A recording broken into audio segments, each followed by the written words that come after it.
Welcome to this explainer. Okay, let's just dive right in, shall we? Today, we're taking a seriously high-speed nostalgia trip straight back to the 1990s. We're looking at a time when a simple, four-wheeled plastic toy car absolutely ruled our weekends. Seriously, it practically turned us all into junior mechanics overnight.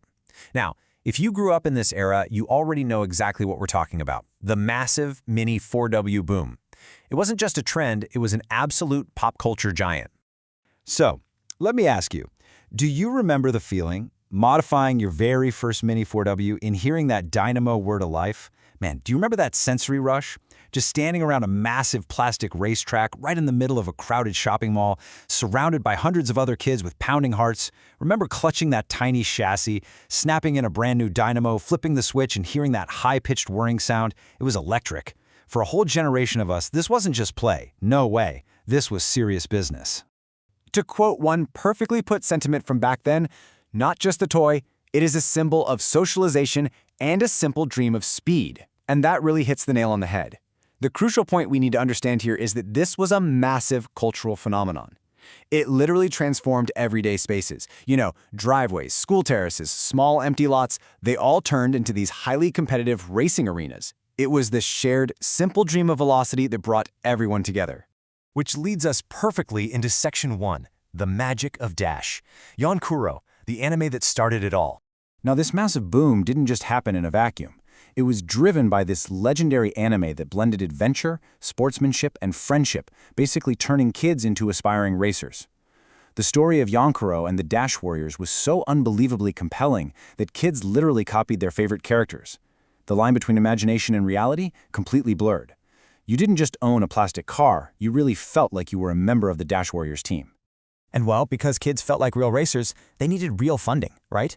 The primary source for that? Good old-fashioned allowance. Pocket money that was meticulously saved and then immediately spent by 90s kids to upgrade their car's performance. Toy stores were absolutely packed with kids acting exactly like professional pit crews. Comparing chassis weights, looking at different dynamo types, they were spending every last cent on these upgrades. Every kid hauled around their own tiny box of spare parts and treated them like absolute gold. And all those spare parts bring us to Section 2, small garages and racetracks, the engineering of play. Let's dive into the highly technical culture that blossomed around these physical racetracks, because it was way more complex than just pressing a go button.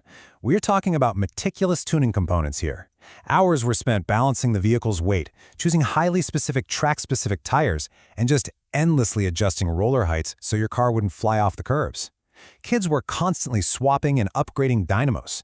Actually, sometimes they'd completely dismantle and rebuild their cars from scratch over and over just for optimal performance.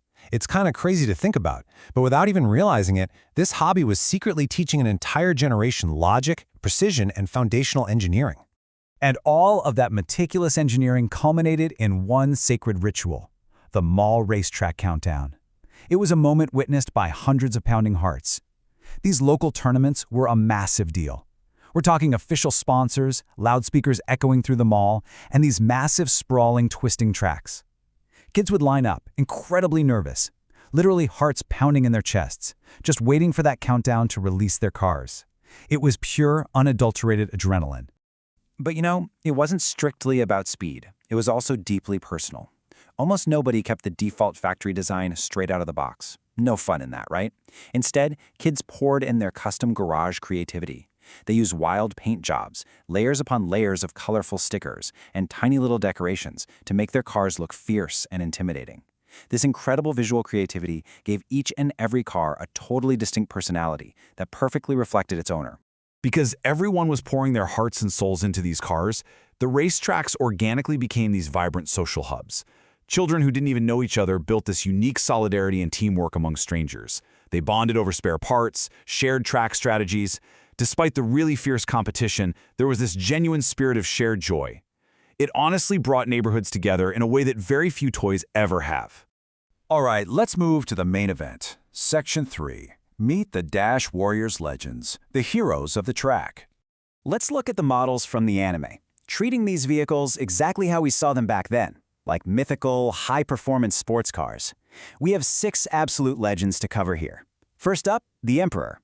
Iconic in its white and red, known for incredibly reliable balance. Then, Tokichi's Burning Sun. bright yellow, wide, super aerodynamic, looking fast before it even moved. Then we've got the cool, futuristic blue and white shooting star, just an absolute master at cornering on those tricky technical tracks. Next up is the cannonball, shaped literally like a heavy bullet for pure high speed. Then, the incredibly unique dancing doll, standing out in bright pink and dominating with sheer agility on sharp curves.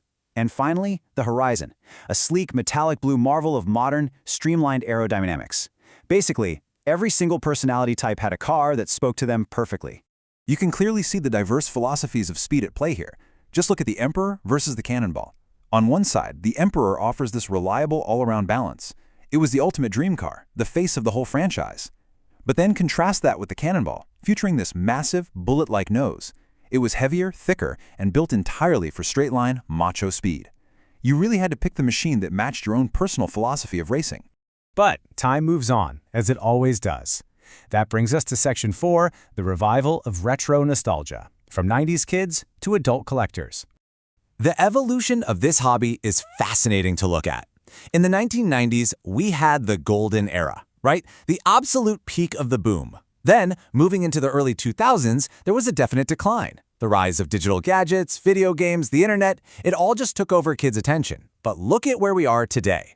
There is this massive retro revival going on, totally driven by passionate adult collector communities.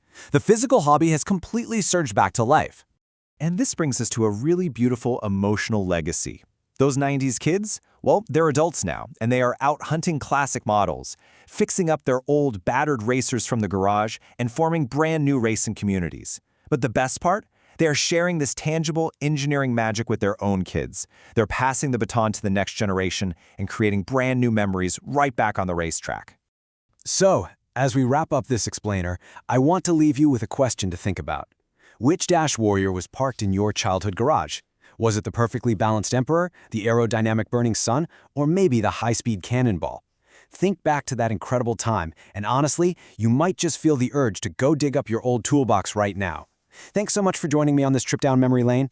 Keep exploring, keep learning, and I'll catch you in the next explainer.